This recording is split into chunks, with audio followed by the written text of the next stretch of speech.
partie, dont une petite nouvelle. Effectivement. Ashley. Oui. Alors, Nord-Cantal, Haute-Corrèze. Tout à fait. Avec des bons tuyaux et des bonnes astuces.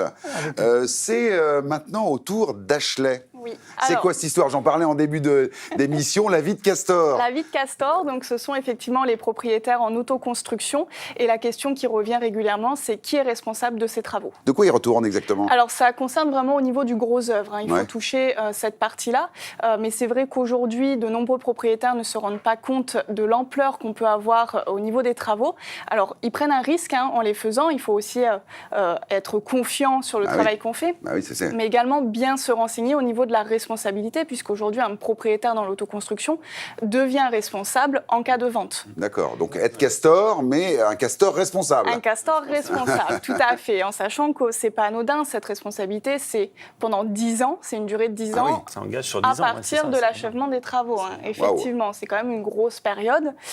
Et aujourd'hui, la question qui peut aussi revenir, c'est qu'est-ce qui se passe quand ce castor décède au cours des travaux. Alors quand il décède, le castor. Qu'est-ce qui se passe? La question qui s'est posée au niveau de la jurisprudence, c'est de savoir est-ce que les enfants, est-ce que les héritiers deviennent responsables de ces travaux non finis, finalement. Les petits castors, c'est ça. Les petits castors. Bel héritage. Bel héritage. Donc la réponse, effectivement, en majorité des cas, c'est non. Ils ne sont pas responsables des travaux qu'ils n'ont pas pu faire eux-mêmes.